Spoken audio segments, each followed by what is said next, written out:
A bill that was supposed to help elderly victims of financial scams. Instead, Governor Newsom vetoed it.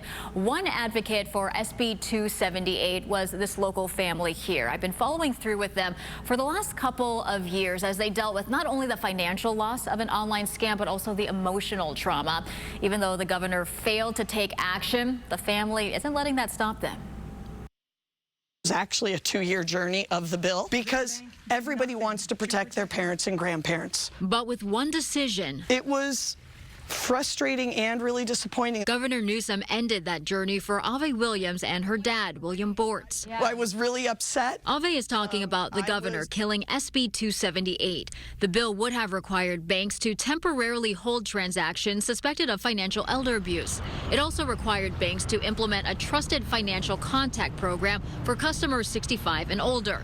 It would designate an emergency person to reach out to if fraud was suspected. The scammers, the hackers, they're getting better and better and better while we are defending the status quo. Their family knows all too well the heartache senior scams can cause. So how has this affected your parents' life, your life? Just the emotional devastation and toll I've seen it take on them. I've gotten to know the family over the past couple years. Ave's dad scammed out of his entire life savings, wiring nearly $700,000 at his bank in a fake Amazon purchase scheme overseas. He didn't realize his money was going to online thieves. I felt very violated. William was a customer at his bank for decades, but instead of asking about the wire transfers, they asked me if I would consider being a client of their private banking operation because I had assets to invest. I followed through as Ave took an active role in the 2-year process to pass this bill, even testifying in Sacramento. Their bank did nothing to protect my parents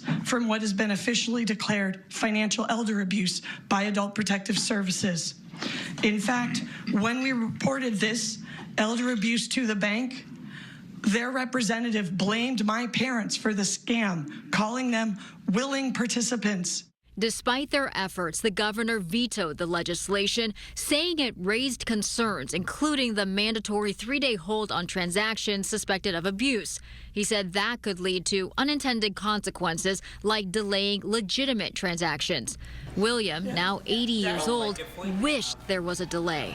I would have liked to have been slowed down, frankly, so I could see what I was doing. What would your message be to the governor if you had a chance to speak with him? I think you missed an opportunity to really stand behind seniors. I'm sorry. Your government failed you on this one. Now retired State Senator Bill Dodd worked for 2 years on this proposed law.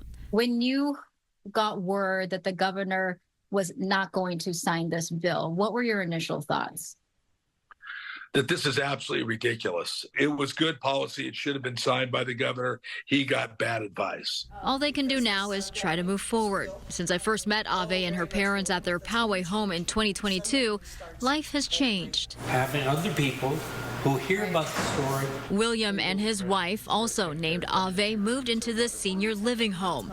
His wife not with us for these later interviews because her Alzheimer's worsened over the past couple years. Her daughter believes the stress of the scam accelerated it. Of all people, I expected Governor Newsom to have my parents' backs, our grandparents' backs, and honestly, at this point, my dad and I don't have a horse in this race. Yeah. Their money was already taken by the scammers. We're standing up to help protect other people so their families don't go through this. But if you thought Ave was throwing in the towel, think again. This won't be the last time you'll hear from her. You don't ever stop. When you're fighting to give a voice to those without a voice, when you're fighting to give protection to our vulnerable people, you never stop. Oh, they really are such a wonderful family. Ave and retired Senator Dodd hope another legislator takes up this cause. Ave said the workshops that various organizations do to warn about senior scams, those are a good start, but it's just not enough with how sophisticated these scams are.